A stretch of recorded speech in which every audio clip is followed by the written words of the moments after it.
Jesús les enseña a orar a sus discípulos. Otro de los evangelios dicen que los discípulos dicen: Señor, enséñanos a orar así como Juan le enseñó a sus discípulos. Y el Señor les va a decir: ok, ustedes van a orar de esta manera. Y lo conocemos por el Padre Nuestro. Quizás los que fueron a la escuela bíblica de pequeño, los que estuvieron dentro del catolicismo, en catecismo, aprendimos de memoria el Padre Nuestro. Pero lo aprendimos tanto de memoria que hasta se nos hizo como una poesía, como un relato, y hemos dejado de meditar en los principios y en el poder que hay en la oración del Señor. Jesús va a decir: Padre nuestro que estás en los cielos, santificado sea tu nombre. Venga a nosotros tu reino. Digan conmigo: reino. Luego va a terminar la oración diciendo: porque tuyo es el reino, el poder y la gloria. Yo he llamado este mensaje reino, poder y gloria. ¿Y por qué lo traigo en una mañana como hoy este mensaje? Porque hace más de 200 años, en 1816, nuestra provincia se transformaba en el epicentro de algo que iba a traer libertad a toda la nación. Lo que celebramos el 9 de julio, por eso, bueno, hoy es domingo, por eso usted no trabaja, pero si hubiese caído lunes o martes, estaría en su casa. ¿Por qué? Porque es feriado. ¿Qué se celebra?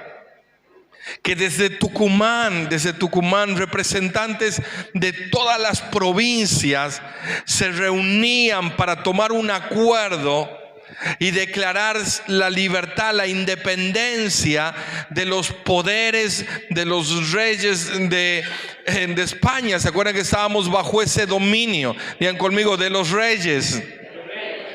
Y Argentina tomaba independencia de esos poderes para poder comenzar a experimentar libertad en muchas áreas, en lo económico, en lo político, ¿sí? En la cultura. Bueno, eso sucedió en el plano natural en nuestra historia. Pero qué interesante pensar en la verdadera libertad que necesitamos nosotros como hijos de Dios y que necesita también nuestra sociedad. Porque la Biblia dice: conoceréis la verdad y la verdad os hará libre. Y luego dice: al que el Hijo libertare, ese será verdaderamente. Digan conmigo: verdaderamente. O sea que hay una forma de ser libre y hay una forma de ser verdaderamente libre. ¿Me está entendiendo la diferencia? Bueno, nuestra nación fue libre de cierto gobierno político de los reyes de España, pero aún nuestra nación necesita experimentar la verdadera libertad, y esa verdadera libertad solo la da el Espíritu del Señor. Y vos y yo hemos sido llamados a vivir y experimentar esa libertad. Ahora, esa libertad la experimentamos cuando el reino del Señor se establece en nuestras vidas. Reino, poder y gloria, dijo el Señor, porque tuyo, Señor, es el reino, el poder y la gloria. Es interesante, pero Jesús habló más del reino que de cualquier otra cosa que haya en la Biblia. Jesús habló más del reino que de la oración. Jesús habló más del reino que de la adoración. Jesús habló más del reino que del perdón. Aún habló más del reino que de la salvación. ¿En serio, pastor? Sí. Es que la salvación, la oración, la adoración, el perdón están dentro del reino. Pero el mensaje central de Jesús tuvo que ver con el reino. Fíjense en qué interesante. Antes de que Él comenzara su ministerio, Su ministerio se anuncia con la voz de un profeta que comienza a clamar en el desierto, y la voz decía: arrepentíos porque el Salvador se ha acercado. ¿No decía así? Arrepentíos porque el sanador se ha acercado. Uy, mi Biblia entonces vino fallada. Arrepentíos porque el reino de los cielos se ha acercado. Qué interesante. Juan dice: arrepentíos porque el reino se ha acercado.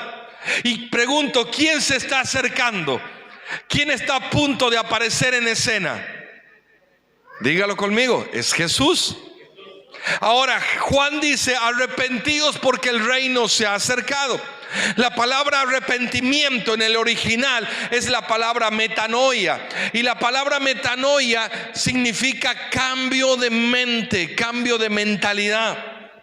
Y Juan comienza a decir a la sociedad: necesitan cambiar su mentalidad porque hay un reino que se está acercando. Necesitan cambiar su forma de pensar para poder entender el reino que se está acercando. Iglesia, es imposible que nosotros podamos entender cómo es y cómo funciona el reino si no procesamos un arrepentimiento, un cambio de mentalidad. Porque con una mente formada por una sociedad, un sistema de hombres, no podremos entender la dimensión y la magnitud del reino de Dios. Fíjense qué interesante: arrepentíos porque el reino se ha acercado. Tú necesitas conocer el reino y entender el reino. El reino tiene una forma y el reino tiene un funcionamiento. O sea, nuestro cuerpo, por ejemplo, tiene una forma, ¿sí? Y tiene un funcionamiento. La medicina describe la forma como la anatomía, la morfología, es la forma.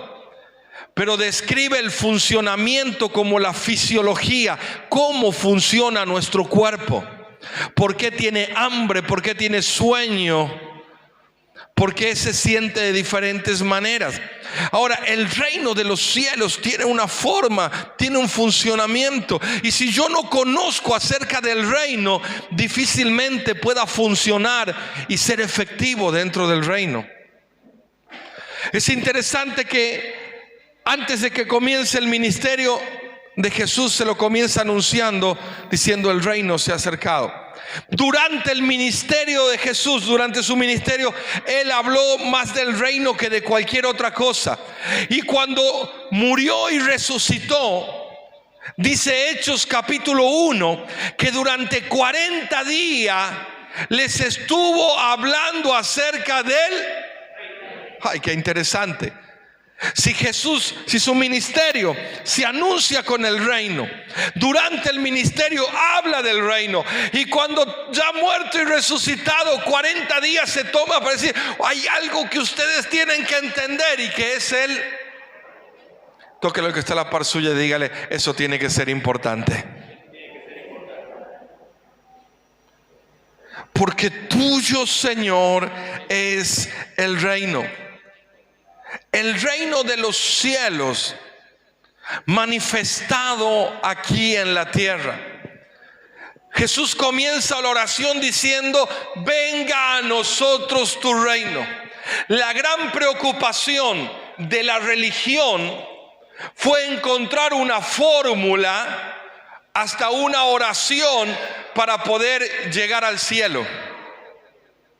Y qué interesante que Jesús no le enseña a orar a los discípulos para ir al cielo, sino que Él les enseña a orar a los discípulos para traer el cielo aquí a la tierra.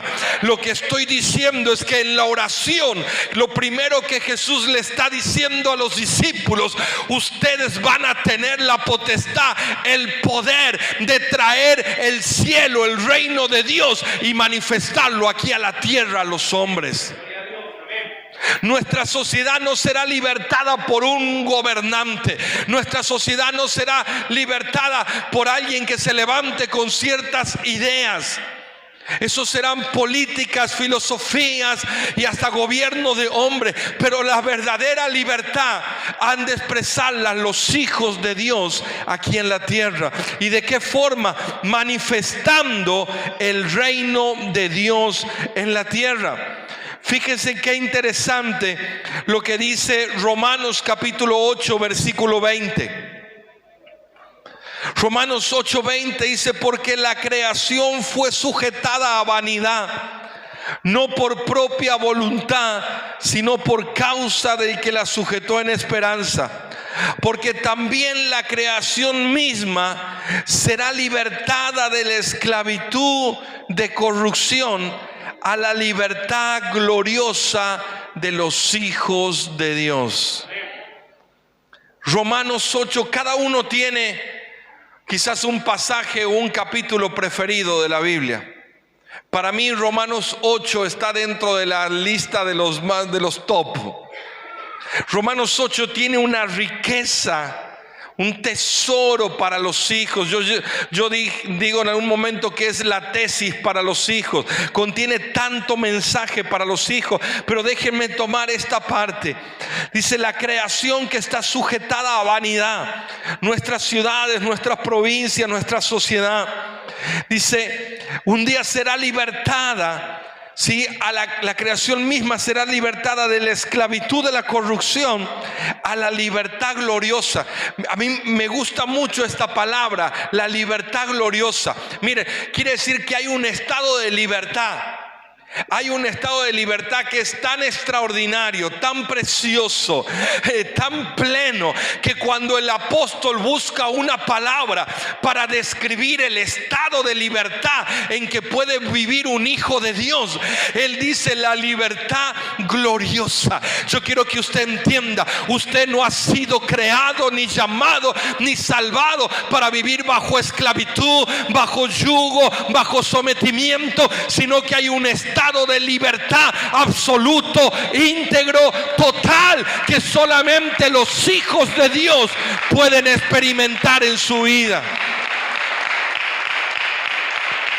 Entonces comienzo a preguntarme de qué cosas necesito que Dios me haga libre. ¿Cuáles son las cosas que aún necesitan que se establezca la libertad de Dios en mi vida? La creación misma está bajo un yugo de esclavitud, de corrupción. Usted ha visto cómo está el sistema, cómo está nuestra sociedad. Este es un año de elecciones y uno dice: ¿a quién voy a votar si uno parece más corrupto que otro? Si uno parece peor que otro.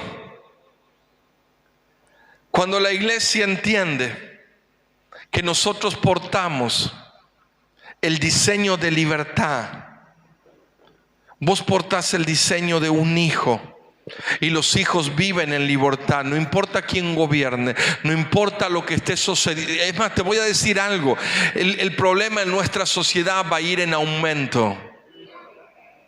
No estoy siendo catastrófico con lo que estoy diciendo, estoy siendo totalmente bíblico. O sea, lo que estoy diciendo es que las cosas a nivel de la sociedad, a nivel mundial, no van a mejorar. Al contrario, van a ir en decadencia. Uy, pastor, entonces vamos a estar muy mal. No. Hay una realidad paralela, pero que solo es para los hijos de Dios. Porque dice la Biblia: porque densa oscuridad cubrirán las naciones, mas sobre ti resplandecerá su gloria. Densa oscuridad se pondrá sobre el sistema de los hombres, pero los hijos de Dios manifestarán la libertad gloriosa a la que han sido llamados. Tu entorno, todo lo que te rodea, primero tu interior debe comenzar a experimentar la libertad. ¿Cómo se da esa libertad? Dice: la creación gime esperando la manifestación de los hijos de Dios. Qué interesante lo que dice Romanos. La creación está como gimiendo, esperando que los hijos de Dios se manifiesten. Usted solo puede desear o anhelar algo que alguna vez ha probado. Usted no puede desear y anhelar algo que nunca ha tenido, que no sabe cómo es. Y la creación probó estar bajo el gobierno de los hijos de Dios. La creación misma gustó de estar bajo la autoridad de los hijos de Dios. Cuando Dios puso a Adán y a Eva, los puso para que estén gobernando y sojuzgando la tierra, dice Génesis. Y la creación probó estar. Luego vino el yugo de esclavitud que trajo el pecado. Pero hoy la misma creación está esperando que los hijos se manifiesten. ¿Se manifiesten para qué? Para impartir esa libertad. Pero nadie puede dar lo que no tiene. Decirle que está a la par tuya: no puedes dar lo que no tienes. Tú no puedes impartir libertad si tú no vives libertad. Y comienza primero en mi interior: libertad en mis pensamientos, libertad en mis sentimientos, libertad en mis emociones. La libertad profunda de saber que el Espíritu Santo es el que rompe las cadenas y el que ha podrido todo yugo que esclavizaba mi vida. Argentina estuvo por años bajo ese yugo de esclavitud y un 9 de julio fue libertada. ¿Por qué no nos animamos a creer en ese sentido profético de que en esta mañana, un 9 de julio, tú puedes experimentar libertad profunda en tu vida, que rompa cadenas, yugos y ataduras que quizás por años te han tenido sometidos? Pero pastor, yo no he estado preso. No, es que a veces somos presos del pasado, somos presos de sentimientos, de errores, de cosas que pasaron y que todavía siguen esclavizándote. Jesús comienza a compartir el mensaje del reino que trae libertad, un reino que nos hace libres. Ahora es interesante porque Jesús, cuando ora, dice: venga a nosotros tu reino. La oración, el mensaje de Juan era: el reino se ha acercado. La oración de Jesús es: venga a nosotros tu reino. Présteme atención, no es lo mismo el reino cerca que el reino en tu vida. La oración de Juan era: el reino se ha acercado. La oración de Jesús es: el reino en tu vida. Hay mucha gente que todavía está en la oración de Juan, en la declaración de Juan: el reino cerca, pero el reino, yo puedo estar cerca de algo y eso no puede estar dentro mío. Yo puedo simpatizar con algo, puede gustarme algo, pero no establecerse en mi vida. Jesús va a llevar el desafío a un punto más: el reino establecido en tu vida. El reino establecido en tu vida, en nuestra cultura, en nuestros pensamientos. Jesús, cuando va a comenzar a establecer su reino, va a confrontar directamente la cultura que gobierna sobre los hombres. Estamos leyendo Mateo capítulo 6 y Mateo capítulo 6 forma parte del mensaje más largo que Jesús predicó. Forma parte del mensaje que conocemos como el Sermón del Monte. Mateo 5, 6, 7 se extiende por más de 3 capítulos para describir toda la enseñanza que en una ladera de una montaña Jesús se va a sentar y sus discípulos rodeándolos va a comenzar a enseñarles. Pero ese mensaje del Sermón del Monte, donde también el Señor les va a enseñar el Padre Nuestro, contiene una confrontación tremenda al sistema que gobierna a los hombres. Jesús va a decir una y otra vez: oíste que fue dicho tal cosa, mas yo os digo. Oíste que fue dicho ojo por ojo, mas yo os digo: bendecid a los que os maldicen. Oíste que fue dicho tal cosa, mas yo os digo. Preste atención: oíste que fue dicho representaba la cultura que gobernaba el sistema de los hombres.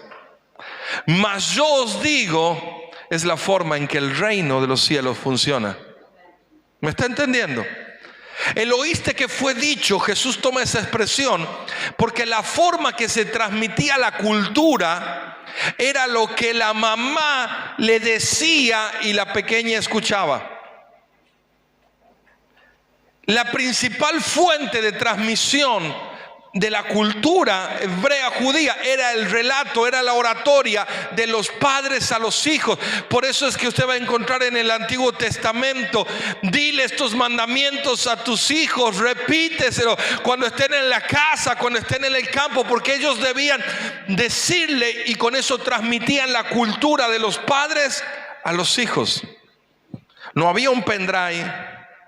No había, los libros no estaban disponibles para todos, ¿sí? No había un archivo que uno pueda dejar para que los chicos lo lean después. No, era lo que los padres decían a los hijos, iba impartiendo cultura. Entonces ellos habían escuchado un mensaje que no tenía nada que ver con los principios del reino, y Jesús lo va a comenzar a confrontar. Oíste que fue dicho tal cosa, mas yo les vengo a decir que en el reino de los cielos esto funciona de esta manera. El mensaje del Sermón del Monte va a ser sumamente confrontativo. Hoy la iglesia, aunque es difícil, necesita levantar un mensaje que confronte lo que está errado en nuestra sociedad. La iglesia necesita levantar un mensaje que nos haga entender que no porque todos lo hagan está bien, porque eso forma parte del oíste que fue dicho y que todos lo hacen. Pero pastor, si todos lo hacen, ¿por qué yo no lo puedo hacer? Pastor, pero si en mi barrio todos se cuelgan de la luz, del videocable, ¿por qué yo no lo puedo hacer? Porque tú no formas parte de un sistema que está corrompido, sino que tú formas parte de los hijos que deben vivir y expresar libertad donde se mueven. Decirle que está a la par tuya, eso te va a hacer ver diferente.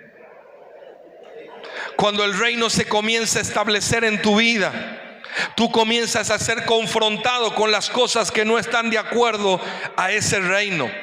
El reino, cuando el reino de Dios se me revela, el reino tiene códigos, tiene mensajes. Si usted vive bajo un reinado, miren, a nosotros nos es más difícil entender este concepto.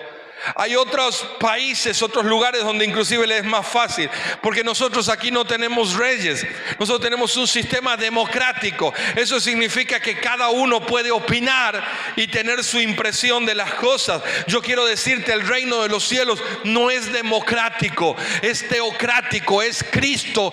Cristo es el Rey. No funciona que a mí me parece de tal forma, o yo creo que debe ser de esta manera. No. Aquí está escrito la forma correcta como el reino funciona. Y cuando el reino se te revela, tú acomodas tu vida a lo que está escrito en la palabra y no esperas que la palabra se acomode a tu vida. Ay, eso estuvo fuerte, perdóneme. Diga amén o diga ay, pero diga algo. Que hay palabras que te hacen decir amén y hay palabras que te hacen decir ay. ¿Cuál te gusta más? Miren, en mi experiencia, las palabras que más me han bendecido son las que me han hecho decir ay. Porque ahí Dios me estaba dando donde yo necesitaba. Decirle que está la parte tuya, amén o ay, pero decía algo. Cuando el reino se establece, los preceptos, los principios del reino comienzan a hacerse parte de mi vida. Es por eso que Juan planteaba un cambio de mentalidad para poder entender y vivir el reino. El reino es el gobierno de Cristo en nuestras vidas. Un reino tiene que ver principalmente con un rey. Y tiene que ver con nuestro rey, con el Rey de Reyes y Señor de Señores. A veces hemos hablado mal y le hemos entregado a Satanás una categoría que nunca la Biblia le da. Satanás no tiene un reino. Hemos hablado del reino de las tinieblas, ¿sí o no? La Biblia nunca le da la categoría de rey. Cuando máximo el príncipe de este mundo. Porque él perdió el derecho a la herencia.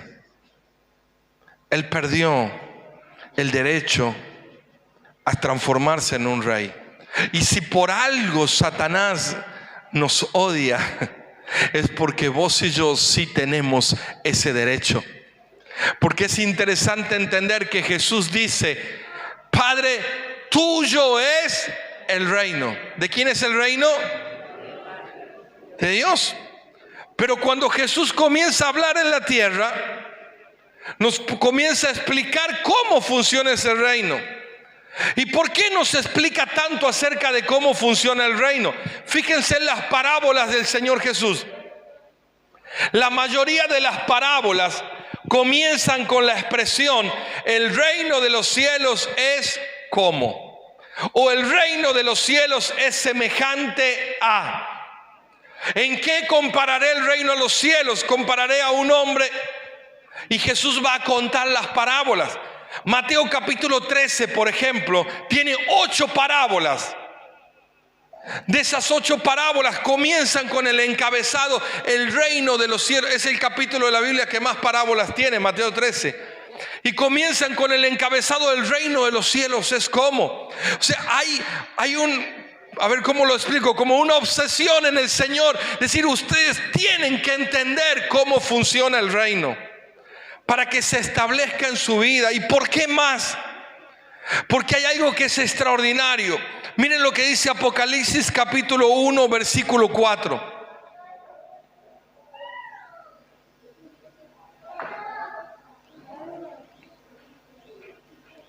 Apocalipsis 1:4 dice: Juan, a las 7 iglesias que están en Asia, gracia y paz a vosotros del que es, que era y que ha de venir. Y a los 7 espíritus que están delante de su, digan conmigo, trono. Pregunto, ¿para qué es un trono? ¿De qué habla un trono? Dígalo fuerte. De un rey. Versículo 5: y de Jesucristo, el testigo fiel, el primogénito de los muertos y soberano de los... Fíjense, está hablando del Padre en el trono, y luego dice de Jesucristo, el soberano de los reyes de la tierra. Entienda, el reino en los cielos, sí, manifestado en el Padre, en el trono. Y luego dice: y Jesucristo, el soberano de los reyes, ¿en dónde? Ya en la tierra. Es que Jesús vino a manifestarnos, a mostrarnos el reino aquí en la tierra. Al que nos amó y nos lavó de nuestros pecados con su sangre. Versículo 6: y nos hizo...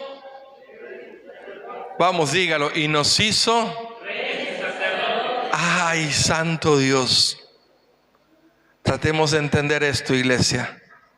Y nos hizo reyes y sacerdotes. Y nos hizo... Dice que nos perdonó, nos lavó con su sangre. Y luego dice que nos hizo reyes. No nos cuesta entender el concepto de que nos haya perdonado porque nos sentíamos en falta. No nos cuesta entender el concepto de que nos haya lavado porque estábamos sucios. Pero aún no hemos llegado a la dimensión de la comprensión de que Él nos ha hecho reyes. Mira lo que está a la par tuya y decirle: rey o reina, depende.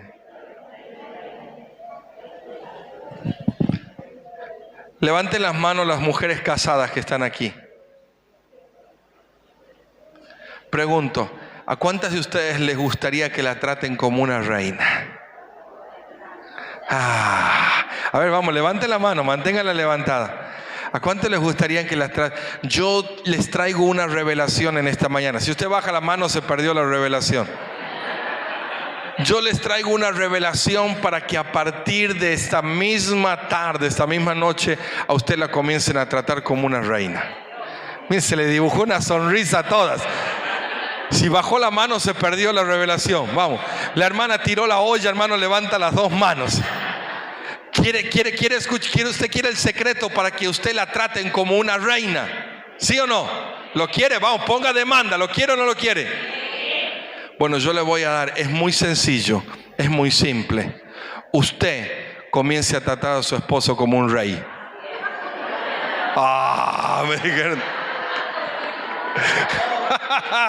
Así no vale, dicen algunas. Pero varones, hombres, levanten la mano los hombres. ¿Cuántos quieren ser tratados como reyes? Bueno, empiecen a tratar a sus esposas como reinas.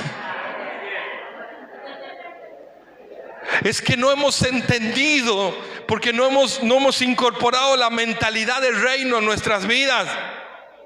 Hijos, ¿cuántos quieren ser tratados como príncipes? Como princesas. ¿No quieren que la traten como princesa? Levanten su mano. El secreto es: comiencen a tratar a sus padres como reyes. Papá, mamá, ¿querés que tus hijos te traten como un rey? Comienza a tratarlos como príncipes del Señor, como princesas del Señor. No hables mal de ellos, no los maldigas. Aun cuando se equivoquen, habla de tu campeón, tu campeona, tu príncipe, tu princesa. Porque aunque esté pasando por un proceso, ha sido llamado para ser un hijo. Y si es hijo, es heredero, y es heredero de un reino. No nos cuesta entender que hemos sido perdonados, que hemos sido lavados, pero sí nos ha costado como iglesia. No nos cuesta entender la mentalidad de sacerdotes. Somos buenos sacerdotes en el altar. Nos movemos con una libertad en el altar como sacerdotes, en el templo, en la casa del Señor. Pero lo que necesitamos, iglesia, es todavía entrar en la comprensión de que Él nos ha hecho reyes, y los reyes portan autoridad para impactar un territorio. Los reyes portan autoridad para conquistar otros territorios. Pero a veces nuestra mentalidad, digan conmigo, el problema está aquí. Que yo creo que yo he nacido para estar frustrado, que creo que he nacido para ser pobre, para estar limitado, y el problema, me doy cuenta que está aquí porque no se han establecido los principios y los patrones del reino. No, pastor, es que usted no sabe la casa, la familia en la que a mí me tocó nacer. Yo quiero que tú entiendas que Dios te está trasladando, dice la palabra, el cual nos amó y nos trasladó de las tinieblas al reino de su amado Hijo. Hemos sido trasladados de donde hemos nacido al reino de su amado Hijo. Y ahí somos adoptados. Qué interesante. Jesús dice: tuyo es el reino. Durante la tierra nos explica cómo funciona el reino, porque Apocalipsis dice que Él nos ha hecho reyes. O sea que el reino que es de Él nos ha entregado a nosotros, sus hijos, la iglesia. Hicieron un experimento y tomaron un rey y tomaron un vagabundo. Le cambiaron las vestiduras. Le pusieron al vagabundo las vestiduras del rey hasta la corona de un rey. Entonces lo soltaron en la calle y cuentan que el vagabundo, aunque iba con corona y con vestido de rey, seguía caminando con su mirada al piso, seguía caminando como frustrado, como acabado. En el mismo experimento tomaron las ropas de vagabundo y se las pusieron al rey y lo largaron a la calle. Y aunque con ropas de vagabundo, el rey iba con su cabeza en alto saludando a todos. ¿Por qué? Porque no está en la ropa, ni está en lo que tú tienes o te falta. Está en la mentalidad de saber quién eres y a qué has sido llamado. Y no has sido llamado para estar postergado ni en frustración, sino que has sido llamado para ser un rey, una reina, y manifestar esa libertad de Dios donde te mueves. Mira lo que está a la parte y decirle: ahora sé que soy un rey, que he sido llamado para vivir como un rey. Un rey extiende dominio.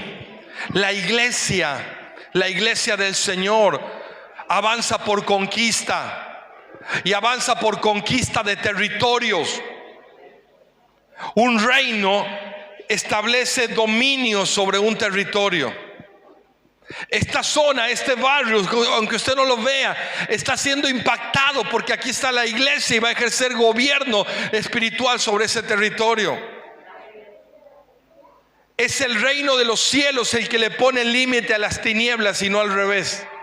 Por muchos años la iglesia ha estado retraída hasta donde las tinieblas la dejaban avanzar, pero eso no es lo que dice la palabra. La palabra dice: las puertas del Hades no prevalecerán contra la iglesia. Es la iglesia la que avanza y las tinieblas las que retroceden.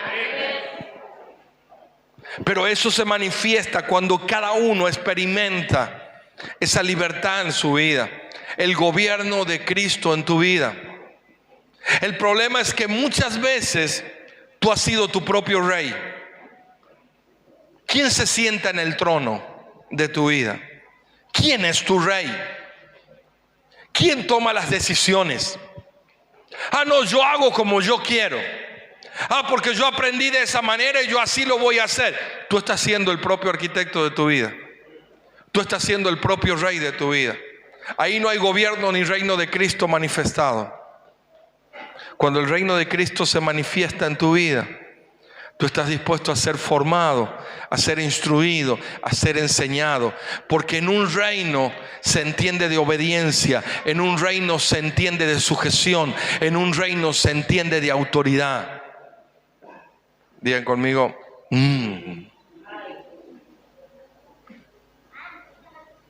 El reino tiene que ver con un orden.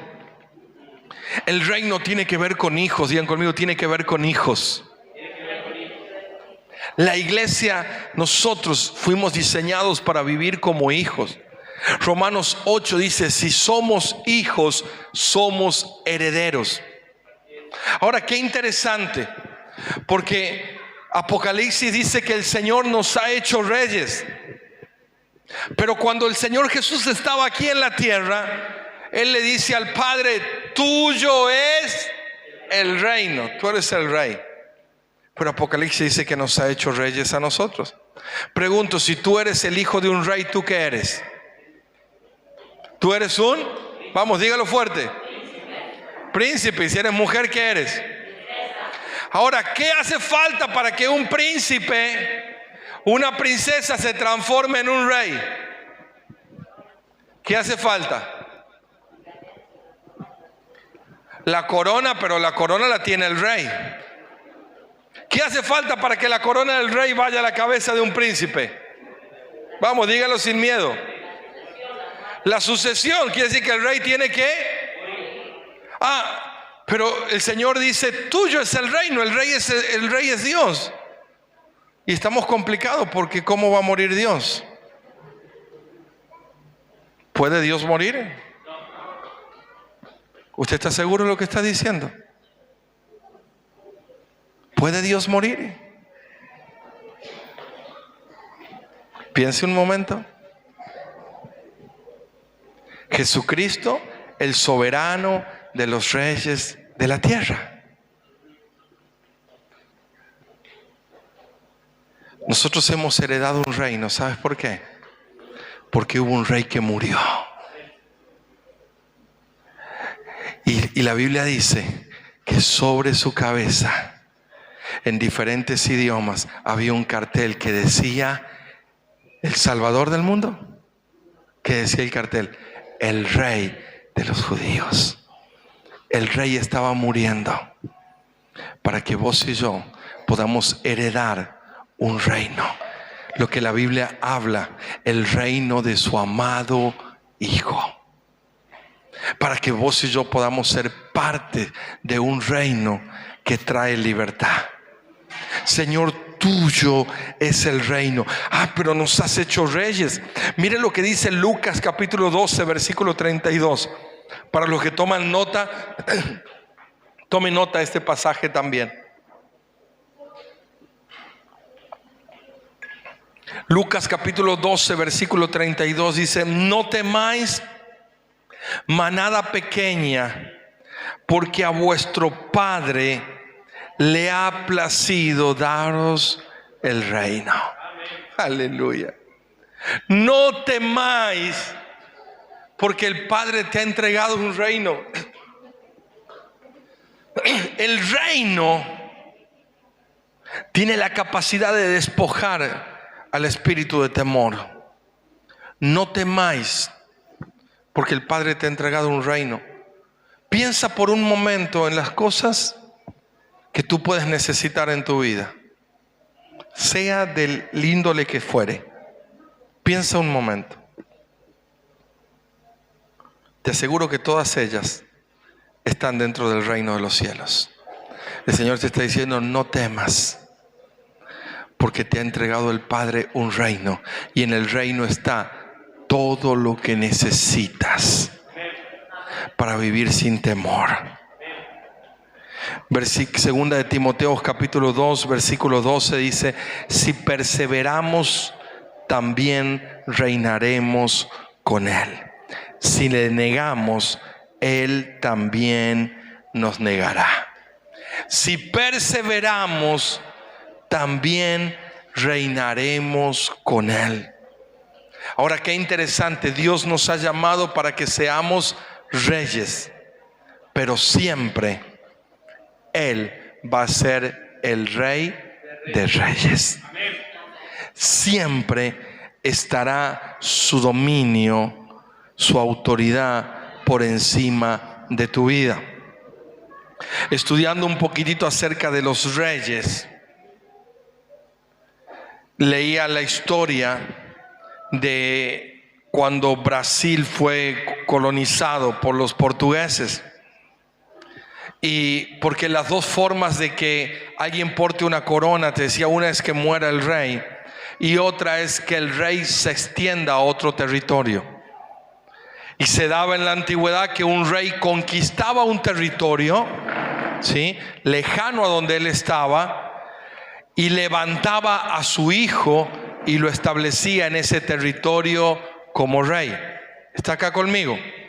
Entonces, cuenta la historia que el rey en Portugal era el rey, pero colonizaron un país tan grande como es Brasil y tan distante. Entonces envió a su hijo y estableció a su hijo en ese lugar como rey.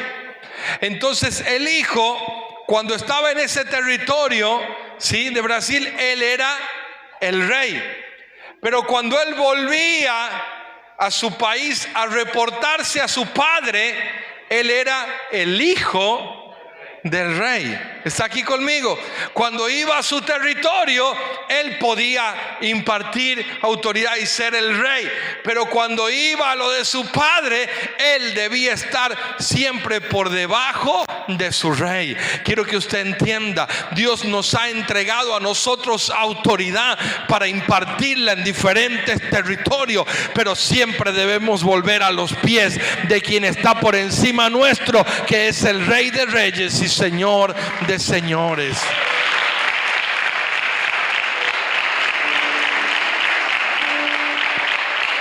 Piensa por un momento. Piensa por un momento.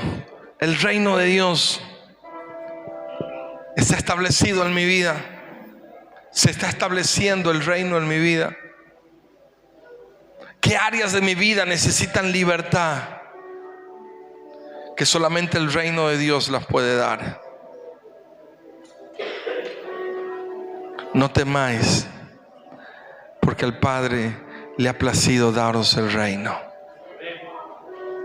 Yo no tengo tiempo hoy día para exponer esto, pero escúcheme. Jesús dijo: tuyo es el reino, el poder y la gloria. Reino, poder y gloria son de Dios. Pero a lo largo del relato bíblico, desde que Jesús se manifiesta, Jesús comienza a hablar que nos ha dado un reino. Luego también va a hablar que nos ha dado poder. Y luego va a decir: la gloria que me diste, Padre, yo se las he dado a ellos. Así que reino, poder y gloria que en el Padre nuestro le pertenecían solo a Dios, porque tuyo es el reino, el poder y la gloria. Luego, a través de Jesús, reino, poder y gloria se manifiesta en los hijos de Dios. Y vos y yo somos portadores del reino, del poder y la gloria. El reino es el mensaje. El reino fue el mensaje central de Jesús. Tienes que saber que tienes que estar dispuesto a que Él sea el rey de tu vida. Comienza a orar en este momento y dile: Señor, establece tu reino en mi vida.